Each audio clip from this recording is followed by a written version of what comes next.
Do you sometimes hear people say na wala naman akong worldview eh? Sometimes we're searching for something higher than us. Why am I here? What happens to me after I die? What's the purpose of life? What's the point in all of this? Ganon. Our worldview shapes the way that we raise up children, the way that we run countries. At lahat tayo, everyone has a worldview. Everyone has a morality in their heads. Yeah. No matter what you think about it, no matter how much you disagree with it, everyone has that. And Attorney Arrow, welcome to the podcast. thank you.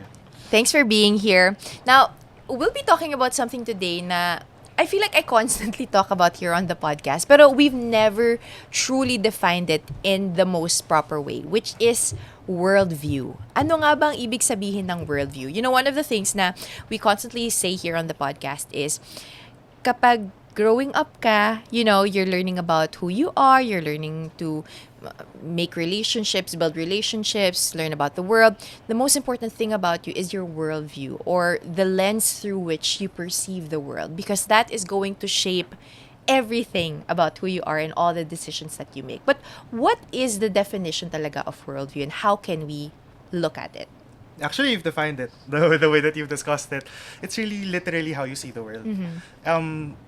If we become strict about it in the academic setting, it's actually focused more on how you perceive the world in general.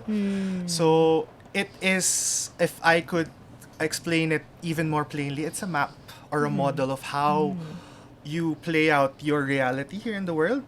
And it's a basket of so many things. Your ideas, values, beliefs, emotions. It drives behavior, pero it's just a map. Merong idiosyncrasies or merong technicalities that can actually drive how you actually act in the world, but it drives everything that you do. It's a map. Yeah. So it's good to see worldview in that lens, because to be honest, worldview is often confused with a lot of things, like culture, values, beliefs. Yeah. It's all of that. Actually, based on my background as an anthro major, it's actually been discussed that worldviews actually drive or define what a culture is. Kung ano yung worldview or what is the worldview of a certain type of group or a people group, that is what defines their culture. That is how they educate their kids. That's how they raise them. Because culture really, if you look right down to it, it's really about raising up people, teaching them that this is how you're going to act, how you're going to perceive the world, and everything. And that's why it's so important, right? Yes. Do you sometimes hear people say na wala naman akong worldview eh? Actually, that's a myth. Lahat tayo may worldview. Even your that statement na wala akong worldview is a worldview. Is a worldview, yeah. And that's what's weird about it, because even the individualistic kind of behavior, the I am my own person, I am my own island, I don't need a family, I don't need to identify with any single group, that individualistic lens is a worldview. And some people can stick to it, some people don't. But if there's one thing that's very clear about Philippine culture, to be more specific about it, we are a people group na talagang focused on community. Yeah. Almost nothing is private. Everything is almost public. To a certain degree that is so difficult to swallow because it's really true, no? Yeah. Okay, so worldview is the way through which we perceive the world. It is a smorgasbord of our culture, our preferences, our emotions, as you mentioned. And you say that it's important because our worldview shapes the way that we raise up children, the way that we run countries. From your studies, diba? You major mas anthropology. How has worldviews changed the world that we live in right now? Yeah. Siguro let's use a specific worldview. For example, Asian cultures or Filipino culture in general, we are lined up in that category of fatalistic cultures. Can you explain that to like, us? Bahala na culture, for example, that can be perceived either positively or negatively, meaning that you will allow the universe or you will allow your faith, whoever you believe in, to just handle the situation. And that can be seen as a positive or a negative thing. Yeah. Because for some that puts them into a point where they just do not act. They allow an invisible force to just parang wala ng agency on their part. Or on the other end, if it can also be positive na bahala na, but there's also faith in that in that process or in that aspect. So it's changed cultures, it's driven cultures because for example, disaster resilience in my field of study is a big thing here, a big deal here in the Philippines. Some have said na yung resiliency narrative dito sa Pilipinas is something that we should abandon already. Kasi parang alam naman yan in the flood control narrative, right? Yeah. Na parang we want to say na we're just okay with what's happening. It makes us stronger Filipinos whenever We're resilient. Kaya natin yan. But the solutions, because you leave it up to this is the situation, I just have to deal with it. The solutions are never built or are never even offered at the table. Kasi may ganong mentality. Yeah. That worldview na, ay, bahala na. It's always been like that. Corruption is so systemic. Hindi na natin mabuburayan. Let's just stop there. Yeah. So, from your studies, what are the different worldviews? Obviously, we can't talk about everything, right? But can you tell us a bit more about the more common worldviews that you see at play currently now in our culture in different societies, and how they, you would say, they affect the country or the community of people that apply these worldviews? Okay, so I already mentioned yung bahala na mentality. There are also the I've also mentioned in passing yung corruption is systemic. Wala na tayong magagawa dyan. Or even that phrase, no? Because what thing about worldviews is it also is connected to language. Even the way that feeling natin our phrases, yung mga common phrases that we use, na wala na tayong magagawa dyan. Or wala, yung mga politiko na lang yung bahala dyan. Or pang matalino yan. That in itself is also a worldview. That's a common worldview. Let's go to that, yung pang matalino yan, na we feel like the role of a normal citizen in nation building, it's reserved for people who are educated. It's reserved for people who are in power. And wala siya dun sa people who are, quote-unquote, normal tax-paying citizens. Yeah. What other... I mean, yun. We usually think that we do not play a role because there are people more suited to doing this job. So is, let's say, yun nga, is an individualistic perception of life, is that a worldview? Yes. Like everything revolves around me? Yes. Okay. I think a lot of Gen Zs right now have that kind of narrative. Yung retiring at a certain age, at an early age.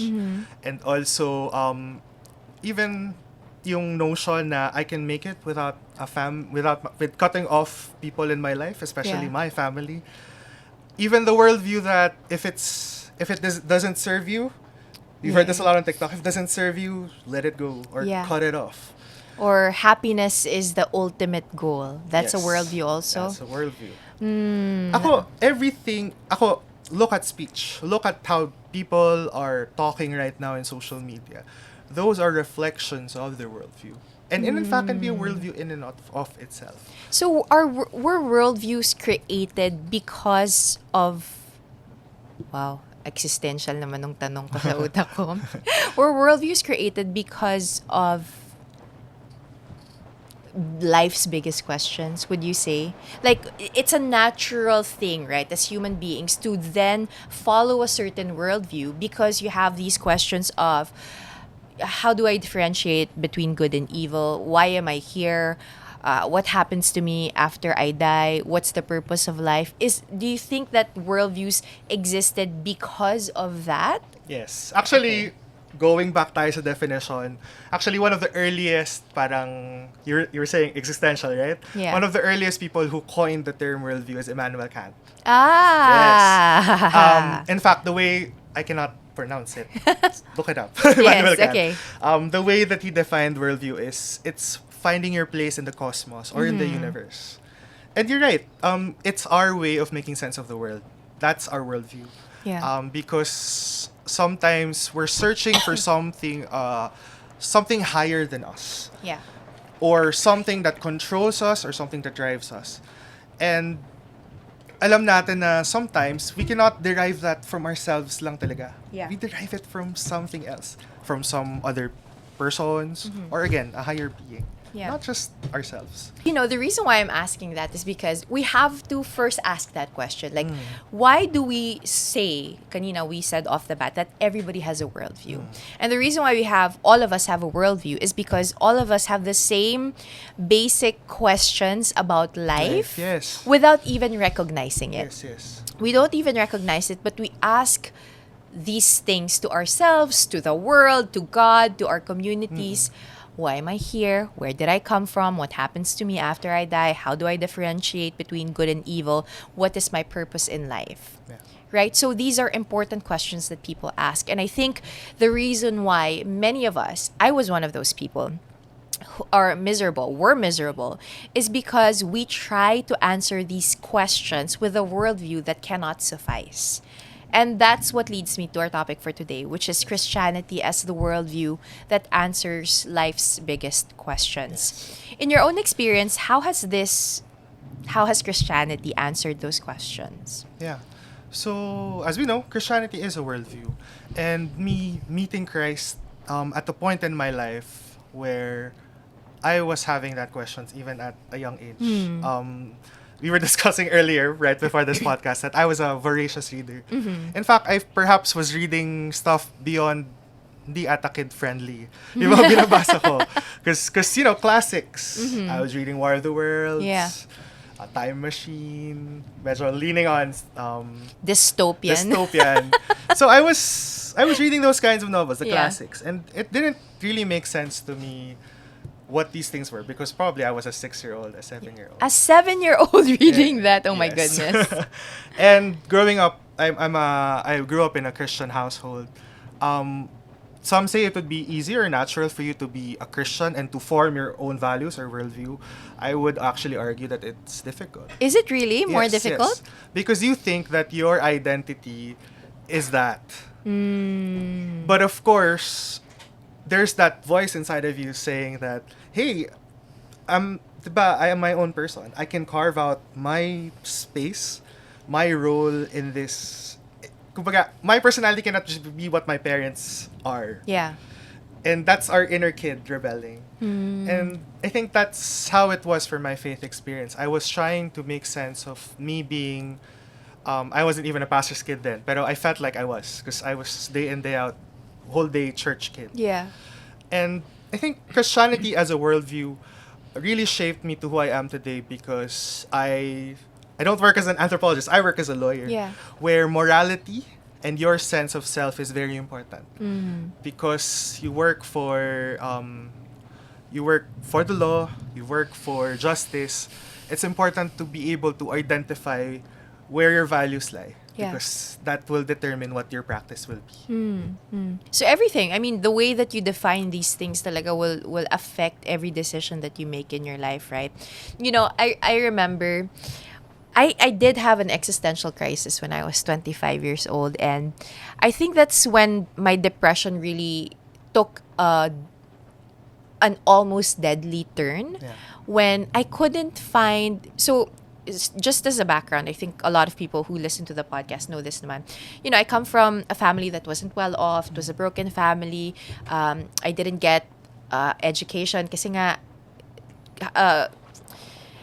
scholar ako nung high school, tapos I had to work na when I got to college, and then I started working early in showbiz, and I always thought that if I found stability, which was I'll create my own life, I'll have my own place, I'll buy my own car, I'll take care of myself, then I will be happy and satisfied. Laid out na. Yeah, laid out na yung plan ko. And because that's my personality, I really worked hard, and I did that. From 18 until 23 years old, I worked 6 or 7 different jobs in showbiz, doing radio, TV, events, and things like that. To the point that when I was 23, I got everything. I got the condo, I got my car, I got to travel, I got my money, I got the stability that I was aiming for. And yet, I was even more depressed at that time than when I started out this journey, which made me question, what's the point? What's the point in all of this? Yes. Ganon.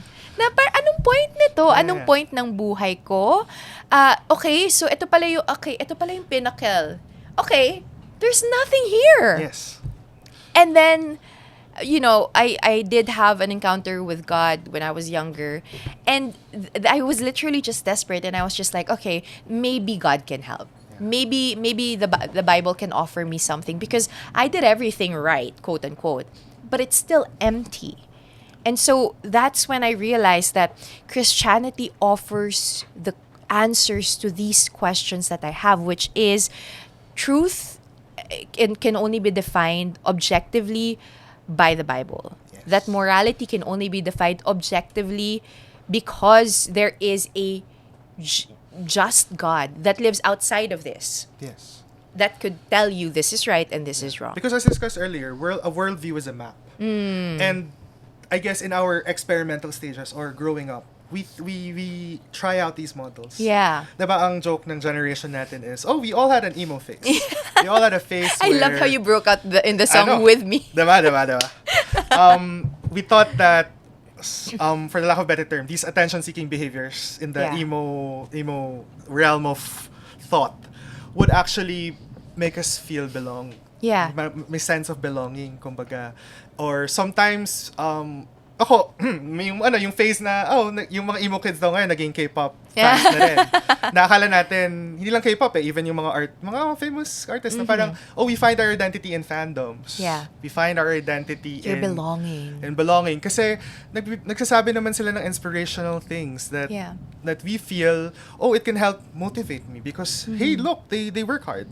But again, as we were discussing earlier with your testimony, and with the definition of what a worldview is, it's a map. There is no map that is actually more definite and more transformative than the scripture itself. You would realize that all of these things, they sound good.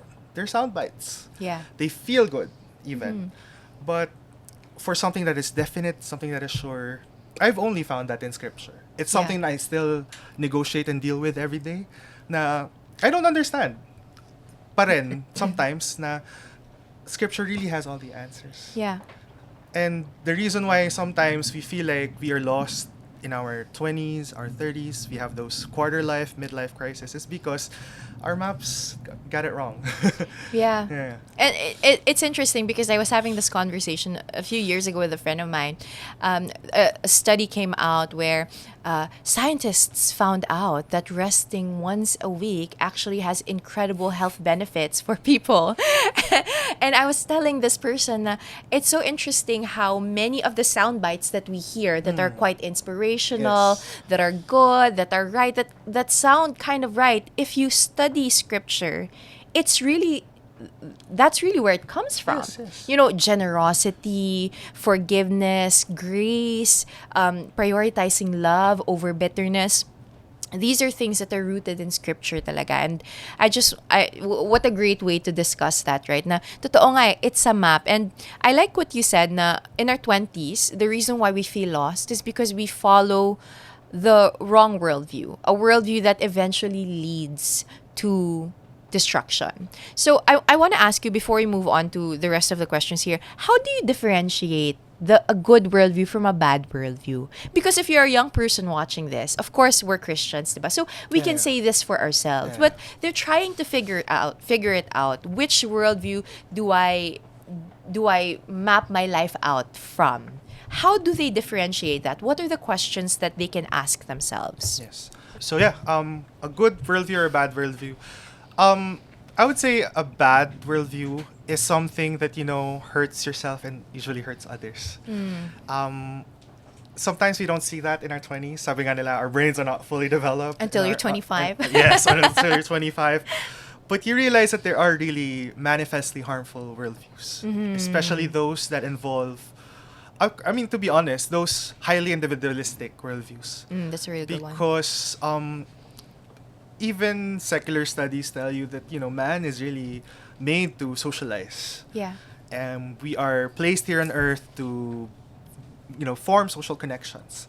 And removing yourself from society intentionally, that can lead to mental health problems. That can also lead to self-destructive behaviors. So, that's something that we should be wary of. Because, again, in this post-truth narrative, in this Gen Z narrative that um, that's highly individualistic, it can really be harmful. And you see that from a mile away sometimes. And I think what a good worldview is one that is prefaced on love. And it's so cheesy to say that, but even us as Christians, we know that if a worldview is primed or is prefaced with love, you know that you are in the right place. You know that it's coming from something that is inherently good, Yeah. rather than something na okay. I think caution muna to the wind. I think your thoughts, your views do not align with mine. Rather, when someone comes to you with love, with understanding, with patience, all of these things, you know, that's a worldview that's prefaced with good. I like that. Okay, so as Christians, we will definitely encounter people who don't share the same worldview. Yeah. Why do you think it's important that we learn about other people's worldviews and, as you mentioned, approach it with love, with patience, with grace, rather than come out and judge them or shut them down? Yeah, because we discussed this earlier. I think sometimes some Christians think that other people do not have worldviews or do not even have a high regard for other people's worldviews. Sometimes we come into conversations with people that we want to share the gospel with, and we come out guns a-blazing, for the lack of better term. Na parang, this is what I think is right. I Yeah. think your life is spiraling. I don't agree with your lifestyle. And this is what I want for you to happen. Yeah. Aminin natin, sometimes that's how we come across conversations, especially with someone that we care about deeply. Yeah. And sometimes we feel like, we need to fix my friend. I need to fix my friend. What's wrong with that, What's- attorney? Cherry? Parang I need to fix people in my life. Yeah. We come out guns a-blazing. But sometimes that actually turns them off. That Yeah. actually pushes them away. So it's important to approach people with an understanding of their worldview, because again, always go back to that. Lahat tayo, everyone has a worldview. Everyone has a morality in their heads. Yeah. No matter what you think about it, no matter how much you disagree with it, everyone has that. And I think the key to reaching out to them is first to gain an understanding of where they're coming from. Sobrang cliche niya, but it really is what it is. Yeah. Approaching someone and trying to understand their worldview is not us trying to subscribe to their worldview, but us trying to, again, preface things with love. Yeah. Build Because a bridge. Build the bridge. We cannot always come forward with, "Hey, I want to fix what's wrong with you." Because that is not our job. I think this generation sometimes is fixated with that. Na it's me not being a good friend if I Yeah. do not save my friend from destruction. Well-meaning and good intentions sometimes, pero let's face it, this generation is also very different. That's so Yes. true.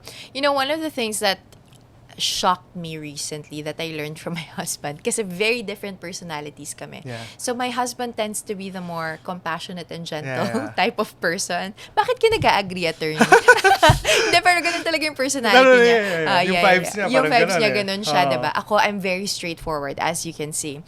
And I remember he was asked a difficult question in church, and he started it off with, as Christians, we are known more about what we don't approve of than what we actually believe in.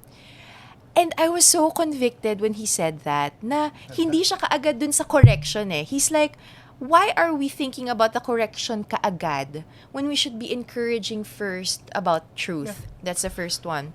And then the second thing that I learned from him recently, he said, you don't correct kaagad, you shepherd their hearts. Ang ganda ng term, you shepherd their hearts so that they can build their own convictions. Yes. And that's so important to what you were saying. That's what building a bridge looks like. It's not correcting kaagad and saying that you're living your life in a way that will lead you to destruction. It's building that bridge, telling them, this is what I believe in, this is the truth, this is the scriptures, and kind of shepherding their hearts so that they can build their own convictions. And going back to how Christ himself did his ministry, he did a lot of listening and he did a lot of going. When I mean going, he literally went to where That's the true. people were. He wouldn't meet his disciples kung hindi siya pumunta dun sa their boats.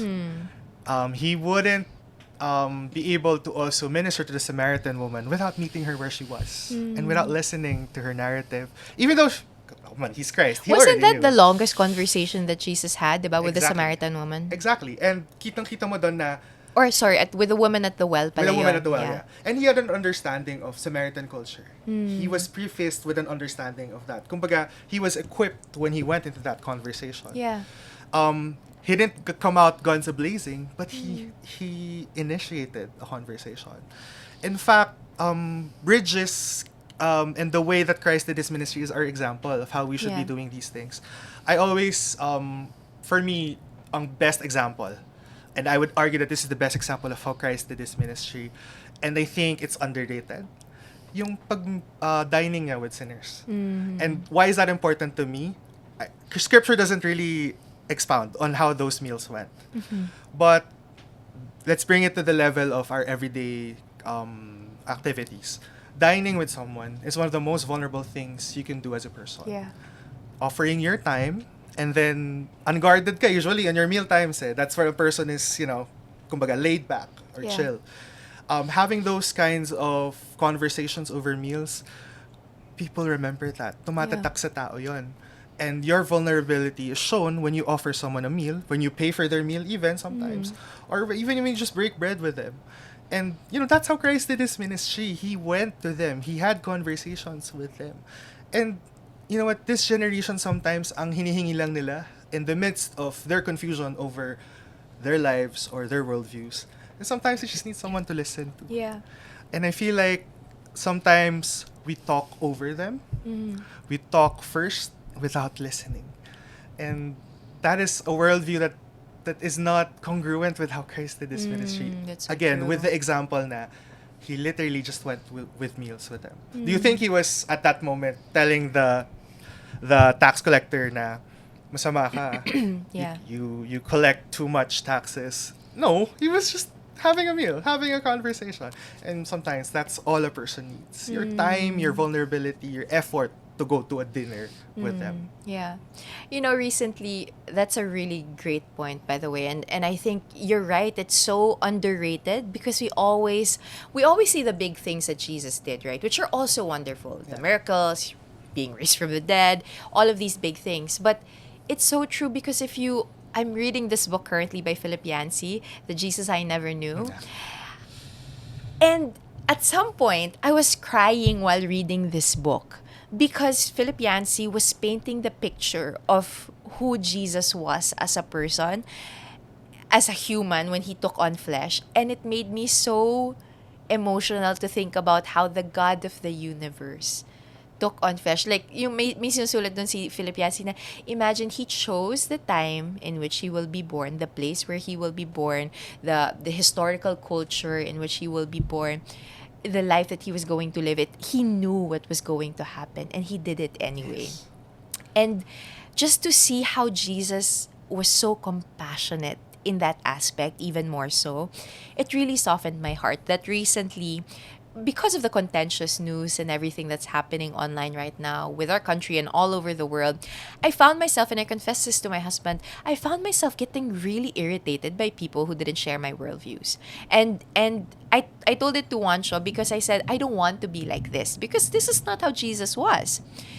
And I remember the first thing that I did at that time, by God's grace, is I said the prayer which was, Lord, help me see these people the way that you see them. Yes. Yung ganong klaseng compassion, yung ganong klaseng lens that if it were up to me, I'm not that compassionate as a person. But I pray na, Lord, I want to see these people who don't share the same worldview, who don't share the same political views, who don't share the same values that I do, to see them the way that you see them. To a point where you were hanging on the cross and saying, forgive them, Father. They don't know what they're doing. Yes. I don't have that kind of heart, but I want to. And that's the kind of heart that we have to have for other people who don't have the same worldview. Because if we don't have that kind of heart, it's gonna be really hard to minister to We them. cannot love like Christ. Yeah. Kung di natin yun gagawin. And I think recently I've been learning about, evangelism. The SES app has been very helpful because there's one of the action points that can be done there, which is to start a faith conversation. And I found it to be very helpful, starting a conversation about faith.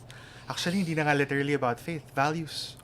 Because worldviews, part of that basket are values. Yeah. And again, lahat ng tao also have values. Things that are important to them, they hold dear and drive their behavior. Recently, I've been ministering to friends about, love life. Yan, favorite, ano yan, Yes. dinner conversation. Sa Pinoy. Sa Pinoy, right? Instant fodder for chismis yes. or heartbreak, diba? So, I've been doing this with my girlfriend recently, that we've been meeting with our non-Christian friends, sharing a meal with them, quite literally, dinner. So, they've asked us questions about our relationship, about heartbreak, because most of them are single. And, we've literally had conversations where the gospel was in full display, because we've seen how questions about heartbreak and relationships, like what keeps our relationship, kumbaga, going, wala kaming ibang masagot kundi Yeah. Christ being at the center. And in that moment, the gospel is being preached, because the standards of the world will not say that. They will always say that the foundation of our relationship is the letter T word, trust. Pero sa atin, it's the C word, it's Christ, diba? Yeah. And it's a revolutionary concept. But if you say it enough, if you say it in conversations, again, our speech, that is a reflection of our worldview, that's a reflection of our values. And I've seen that it's effective in trying to introduce the gospel in a manner which is, I wouldn't say non-offensive, but in a manner that is loving as well. Yeah. Because, again, people will just come to you sometimes with questions about life Yeah. and, heartbreak, love. And as the Christian friend, minsan naman talaga, out of joy, out of your love for them, sasagutin mo And we shouldn't shy away from those kinds of conversations. And those are actually opportunities to share the gospel without going from point A to point B. I think that's one thing that the Lord has been impressing me lately, na Yeah.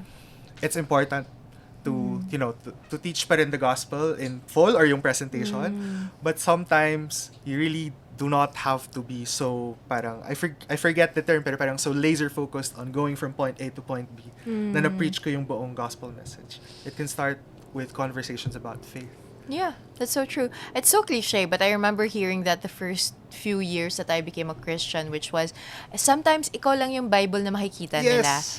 And that affected me so much kasi oo nga no, like am I living a life that is based on the Bible, and does it reflect in my decision making, in my action, that people don't even literally have to hear the gospel, but because it's just the way that I live my life, they see it. I trust God, He is my only hope. I am perpetually joyful, not because of my circumstances, but because of who God is and who I am in Him. Then the gospel is already being shown to people. Yes, of course, it's important to share the gospel point A to point Z, right? Yeah. But what's even more important is really just modeling that Christ-likeness and showing biblical foundations in your own life as well.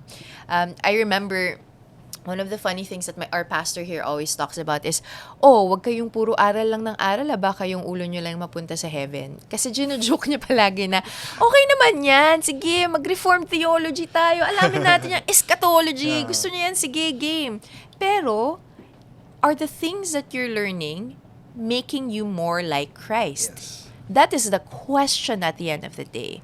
Do people see you and they say, ay, learned tong taong to, or ay, mahal nito si Jesus? And again, how Christ did His ministry was always love in action. It wasn't love in theory. Yeah. And it's so easy to get wrapped up in saying that you love the sinners, you love them, you care for them, pero hindi ka nga pumupunta sa kanila. Yeah. Parang minsan we are uncomfortable about being in spaces where we feel like, I don't think anyone's gonna talk to me if I bring up Christ in the conversation. But again, those are opportunities. Yeah. God placed us exactly where we are right now, in our work, in our careers, in our school, in our friend groups, to be salt and light. And it cannot be disregarded that, the everyday, the touch and go interactions, those are actually a living testimony. Yeah, that's true. Attorney, I feel like there are so many things that we can keep discussing on, diba, when it comes to worldview. But as a final note, I wanted to ask you, how do we then balance this? Which is, we have to go deeper into our own worldview so that our foundation is strong, right? So we need to, syempre, learn and live out the Christian worldview, while at the same time balancing that with learning and building a bridge with the other worldviews around us. And why is that important? Yeah. So it's a difficult balance. I would put that right off the bat na it's so difficult to be a Christian in these times. And I think that needs to be verbalized. Na being a Christian and being, salt and light and doing love in action, it's easier said than done. Yeah. And the first thing is acknowledging that and asking help from God. Na, Lord, aside from me choosing to follow you and take up your cross daily and following you, it's also praying that, Lord, I need to be salt and light to other people. And I don't know how to do that. I think it starts with that. It starts with humility. Yeah. Again, the reason why sometimes people come off as aggressive or sometimes people come off as, yan na naman yung Christian na gusto kong ayusin, is because kulang din tayo ng humility. We sometimes forget that it's the Holy Spirit that actually drives these conversations or even brings these conversations into light. Because as I said, labanan na ngayon din ng conversation. Labanan na rin ng presentation of values and things that you hold dear. And sometimes these never come into light if you're not in touch with Him in the first place. And that comes with a lot of humility.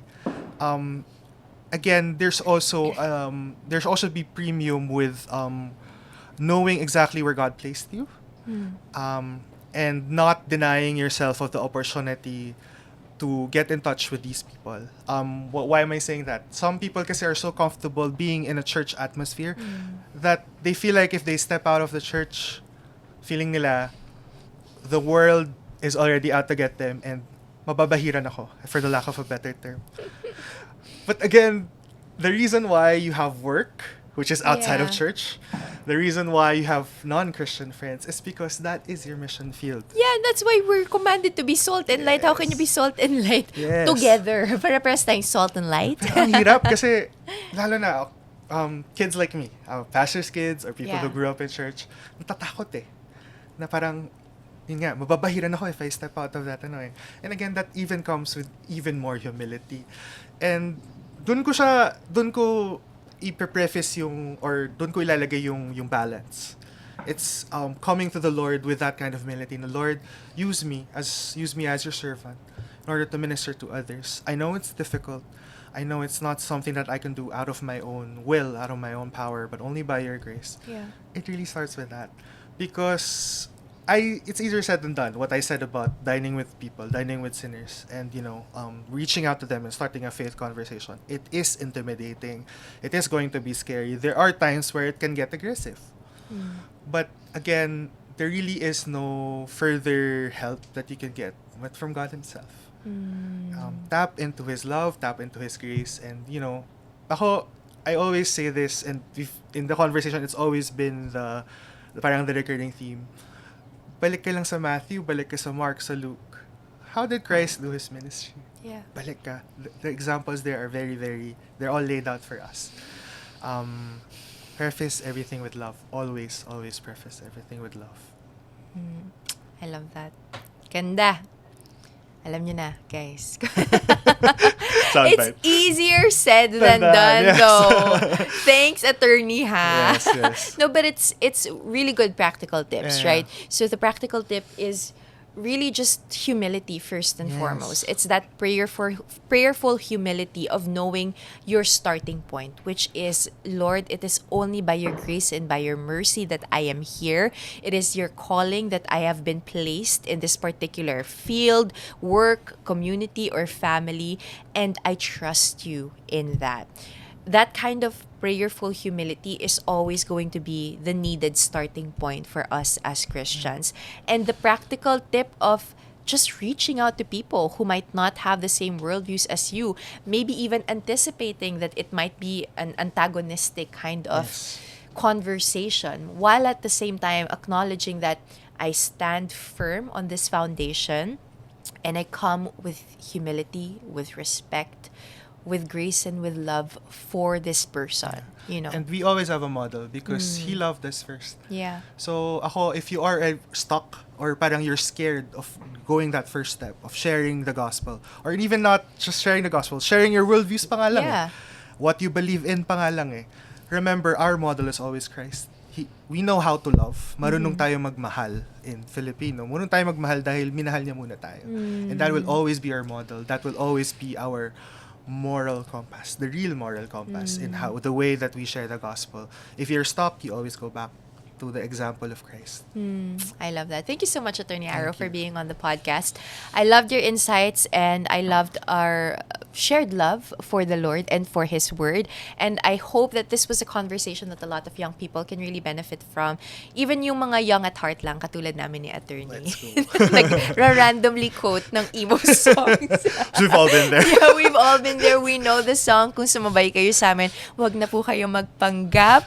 But thank you so much for being on this episode of Adulting with Joy Spring. If you guys enjoy this, please do download also the Yes He Is app that Attorney mentioned earlier. It's for free on all of the app stores. Download it and let's make Jesus known together. Paalam!